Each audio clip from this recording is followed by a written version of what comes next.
ভবিষ্যতের ভূতে আমার সঙ্গে কাজ করবার কথা হয়েছিল। তিনি ফোন করে মানে খুব অদ্ভুতভাবে বলেছিলেন, এই রুদ্র তুমি আমায় চিনতে পারছো, আমরা একসঙ্গে কাজ করতাম। তো এটাই অনেকটা মানে তারপর এই খবরটা, তারপর অপরাজিত। অনেকটা নিজে আমার মনে হয় যে অপরাজিত একজন মানুষ। কখনো মনে হয়েছিল রিসেন্টলি যে মানসিক অবসাদে ভুগছে? না, দেখা হয়েছিল লাস্ট কথার সময়, জাস্ট আমি বলেছিলাম তোমার শরীরটা কেমন লাগছে, বললো না রে তেমন জুৎসই মনে হচ্ছে না, বুঝলি। এটাই অনেকদার মতোই উত্তর ছিল। লাস্ট কবে এই কথা হয়েছিল? লাস্ট মাস দেড়েক আগে একটি প্রিমিয়ারে, সেই সময়তে মাস দেড়েক দুয়েক আগে একটা প্রিমিয়ারে দেখা হয়েছিল, তখন কথা হয়েছিল। খুব অল্প সময়ের জন্যই, শরীরটা খারাপ ছিল বলে চলে গেলেন। কিন্তু এই ঘটনা কেন কি তার সঠিক তদন্তের মধ্যে দিয়ে নিশ্চয়ই উঠে আসবে। তার পরিবারের প্রতি সমবেদনা রইল এবং আমরা আমাদের বিশ্বাস করতে ইচ্ছা করছে না এই খবরটা। টলিউডে পরপর রহস্য মৃত্যু, রাহুল, তারপরে অনিক দত্ত, এটা কি বলবেন? দেখুন, মৃত্যুর ঘটনা তো অত্যন্ত যন্ত্রণার। তবে এটা বলতে পারি যে পরিষ্কার আমাদের এই যে নতুন সরকার রয়েছে এবং আমাদের সম্মানীয় মুখ্যমন্ত্রী, তিনি বারবার যে বার্তা দিয়েছেন, সেক্ষেত্রে কিন্তু কোনো কিছুকে আর চেপে দেওয়া হবে না, চাপা যাবে না। অনিকদার মৃত্যুর কারণ সেটা নিশ্চয়ই বেরিয়ে আসবে। তার সঙ্গে সঙ্গে আমাদের ভাই রাহুল, তার মৃত্যুর ব্যাপারে সঠিক কারণ, সঠিক তদন্ত হয়ে বেরোবে, এইটুকু বলতে পারি। বলার মতো নয়, আমরা জানি।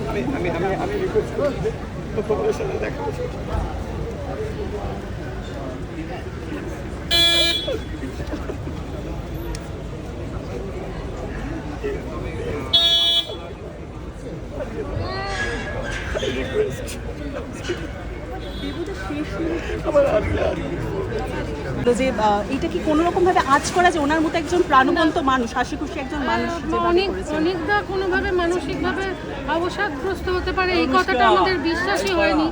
কেননা হ্যাঁ, শারীরিক অসুস্থতা এমন একটা অসুস্থতা না যেটা মানসিকভাবে মানুষকে আস্তে আস্তে কুড়ে কুড়ে খায়।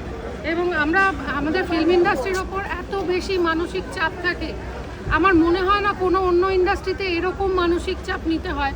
আমাদের সারাক্ষণ বোঝাতে হয় আমরা খুব ভালো আছি, আমরা খুব all is well, all is well. আমাদের এই যে চুলের পাকা চুল, এটা নিয়ে আজ থেকে আজকে আমি ভাবছি যে এভাবে আমার পাকা চুলটা দেখা হয়ে যাবে না তো। এই সময়ে অনেক আর্টিস্টকে দেখা যাচ্ছে তারা চুলটা ঠিক করছেন, লিপ লাইনটা ঠিক করছেন, কারণ আমাদের সবসময় দেখাতে হয় যে আমরা খুব ভালো আছি, we are very happy people. No, we are not. আমাদের শরীর খারাপের মতো মন খারাপ হয়, আমরা ভীষণভাবে কুঁকড়ে যাই, ভীষণ ভীতু। আমাদের শামুকে স্নেলের মতো একটা পুকুরে শেল আছে, সেটা আমরা ঢুকে যাই এবং বুঝতে দিই না, ভাবাই যে আমরা খুব ভালো আছি। না, আমরা কিছু ভয় পাই না। লড়কে নিতে পারছি কোথায়, এটাই তো তার প্রমাণ।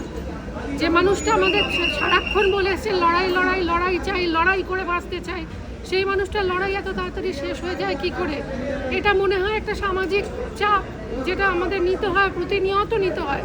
আপনি যে প্রত্যেকটা আর্টিস্টকে জিজ্ঞাসা করুন তাদের কতটা মানসিক চাপ নিতে হয়। আজকে এখানে আসতে গিয়েও প্রত্যেককে ভাবতে হয়েছে জামাটা ঠিক আছে তো, আমি ঠিক জামা পরে যাচ্ছি তো, এই জামাটা রিপিট হয়ে গেল না তো। মানে একটা মানুষকে শোকও ঠিক মতো করে করতে দেওয়া হয় না। এটা কিন্তু খুবই দুর্ভাগ্যজনক। আমাদের সারাক্ষণ প্রমাণ দিতে হয় আমাদের চরিত্র খুব ভালো আছে, মানসিক স্বাস্থ্য খুব ভালো আছে, আমাদের কোনো রোগ হয়নি।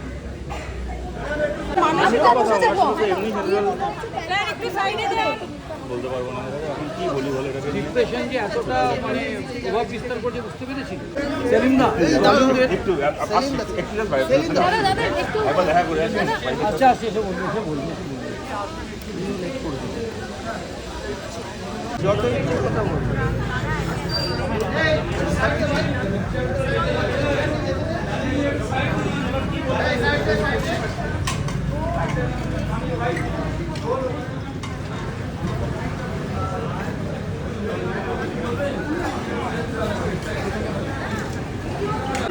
নিচে নামাতে হবে একটু, চলে গেছে, এটা সত্যি। মানুষই একটু দাঁড়াও, এখানে পেশেন্ট আটকে গেছে, একটু সাইড হও।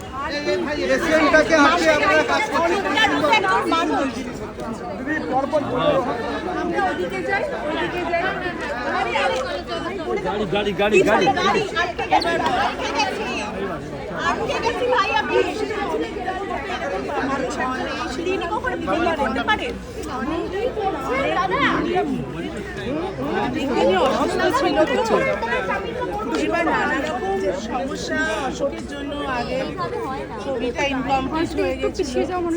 ওর ছবি নতুন কাজ শুরু করার কথা ছিল, জন্মদিনের দিন ওর সঙ্গে আমার কথাও হয়েছে। জন্মদিনের দিন রাত্রে মানে 22 তারিখ কি বলেছিলেন? তখন বললো আমি নতুন কাজ শুরু করছি, তাই নিয়ে কত ভালো ভালো কথা হলো। এইরকম যে কাণ্ড হয়ে যাবে তা তো বুঝতে পারিনি। মেনে নিতে হবে, কিছু তো করার নেই। এখন ওকে নিয়ে গেছে পোস্টমর্টমের জন্য। এই যে কোনোভাবে কি বুঝতে পেরেছিলেন যে এরকম হতে পারে? না ভাই, ও অনেক শক্ত মনে, নানা রকম সমস্যা সবাই যেতে পারে, তাই জন্য এত বড় সিদ্ধান্ত নেবে বুঝতেই পারি।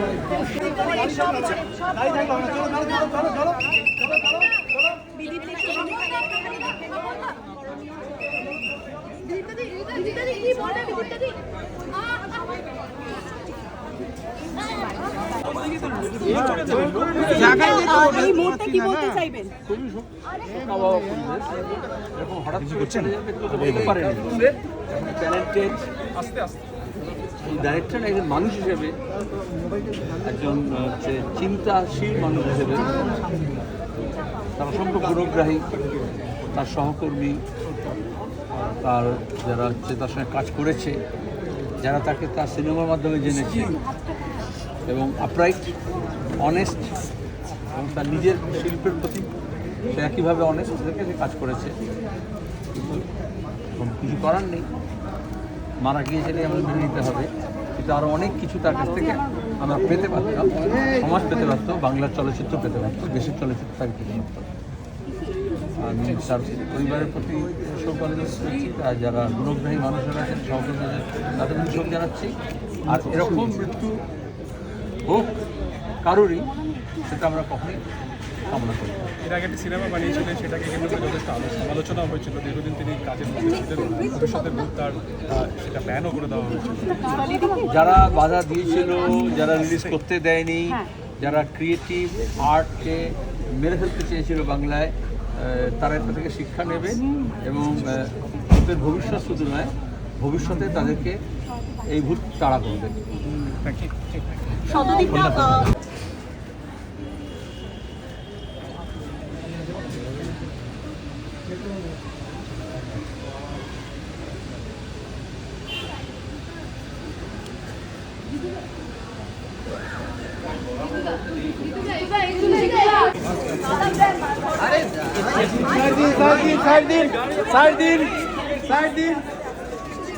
বলার নেই, আমি খুবই শকড এখন অবধি, মানে খুবই শকড। আমার কি বলবো, হঠাৎ করে খবর পেয়ে চলে এসেছি এখানে, বলার মতো কিছু নেই। কুশলীদি ওনার মতো একজন স্ট্রং মেন্টালিটির একজন মানুষ, এটা মানে সকলেই এটা নিয়ে যদি একটু এদিকেও দেবে, এদিকেও সব দিকে তাকিয়ে কি বলবো, আমার কিছু কি বলবো, একজন মানে এত ভালো ডিরেক্টর, এত ভালো মানুষ, সারা জীবন সিতারা সোজা করে বেঁচেছেন, এবং আমি I am still under shock. I don't know what to সে।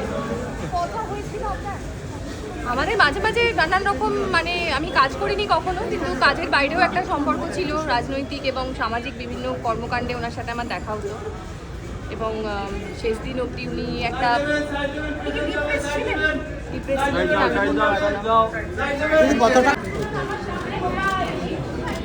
ঠিক আছে।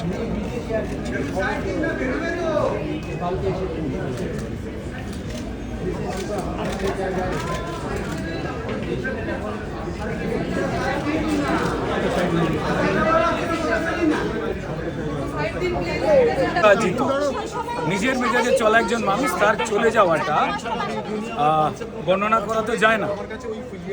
যে রাজকীয় মেজাজে মাথা না নামিয়ে থাকতেন, সেই মেজাজেই কিন্তু রাজার মতো রাজার বিদায় যাতে হয়, আমরা সেই প্রতীক্ষায় রয়েছি। পিজিতে তার দেহ গেছে, পোস্টমর্টম হবে নিয়ম মেনে, তার মেয়ে বিদেশ থেকে ফিরবেন কালকে, তো তারপর নন্দনে দেহ যাবার কথা রয়েছে এবং সেখান থেকে কাউড়াতা। তার কাজ তিনি রেখে গেছেন, আর যা আমাদের শেখবার জন্য, ভাববার জন্য। আবার বলছি, তিনি সত্যই অপরাজিত। তার সঠিক তদন্ত হবে এবং হচ্ছে দায়িত্বশীল যারা ব্যক্তিরা রয়েছেন তারা এই কাজের মধ্যে দিয়ে রয়েছেন। সম্মানীয় মুখ্যমন্ত্রী আমার একজন গুণী মানুষের প্রয়াণে শোক প্রকাশ করেছেন, এইটুকু বলতে পারি। 22 তারিখে জন্মদিনের দিনও কথাবার্তা হয়েছে। তো ইটস ভেরি আনফর্চুনেট যে অনেকটা চলে যাওয়াটা আমি মনে করি বাংলা ক্রিয়েটিভ ইন্ডাস্ট্রির সবথেকে বড় লস। কিছু বুঝতে পেরেছিলেন যখন কথা বলেছিলেন? দেখুন অনেকটাকে তো সবাই জানেন, অনেকটা শোনায় সে 5 বছর 10 বছর ধরে ওইরকম একটু মিউজিক্যাল একটু ইয়ে, তো ওটা দেখে তো বোঝা যায় না। বাট অনেকদা ইজ অনেকদা ডেফিনেটলি।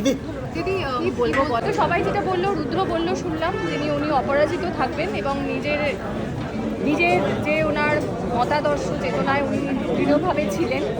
আজকালকার দিনে এরকম লোক পাওয়া ক্রমশ কমে যাচ্ছে, কিছু বলার নেই। আমি এখনো খুবই শখে আছি। সুশীল এরকম একজন স্পষ্টবাদী মানুষ একটা ইন্ডাস্ট্রির জন্য সমাজের জন্য উনি এমন জিনিস বানিয়ে গেছেন যেগুলো কাল্ট ফিল্ম বলতে আমরা যেগুলো বুঝি সেইগুলো, ফলে লস তো বটে, এটা তো আর কিছু বলার নেই। সে জামাই হয় সম্পর্কে, তো তিনি অসুস্থ ছিলেন এইটুকুই বলতে পারি। এর আগে ঠিক না, এর আগে কিছু। কটার সময় ওনার মেয়ে আসার কথা রয়েছে, সেটা যদি বলেন যে কালকে কোথায়? হ্যাঁ, কালকে দিদিভাই এসে যাবে, ও স্টার্ট করছে, হোমে আছে, কালকে এসে পৌঁছে যাবে। এলেই তারপর যা আছে সেগুলো হবে আর কি। পোস্টমর্টম বডি আসবে এবং দাহকার যা করা অনুষ্ঠানে সেগুলো ওরা তারপরেই হবে। আজকে তো বডি দেবে না, আজকে পোস্টমর্টম হবে কি সানসেটের পরে তো সাধারণত হয় না। তবে ওখানে ওই যে অ্যাক্টিং করেন কি না রুদ্রনী, উনি বললেন যে হ্যাঁ আজকে হয়ে যাবে, কালকে ডেড বডি দেবে।